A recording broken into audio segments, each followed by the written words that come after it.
where in the real world does that come into play? Where could that get you in trouble if you do not, or if you are not working with a loan officer that specializes in this type of financing?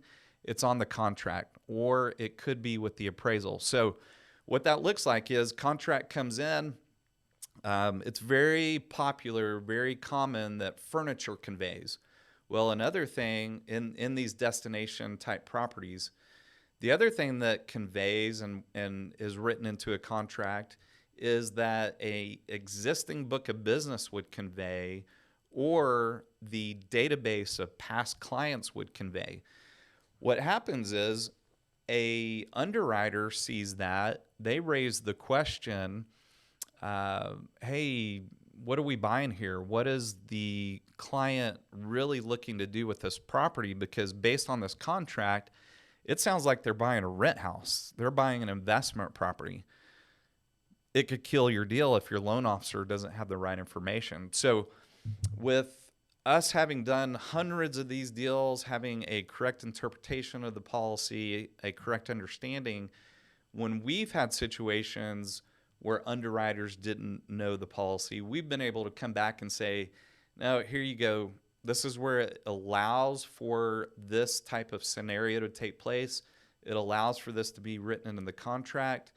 Initially, we would get additional pushback to the point where, well, fine, we're going to have to call Fannie Mae. Fannie Mae tells the underwriting manager, yeah, loan officer is right. Their interpretation is correct. We have no issue if this property has been operating as a short-term rental. We have no problem if the buyer or the borrower is going to continue to utilize it as a short-term rental.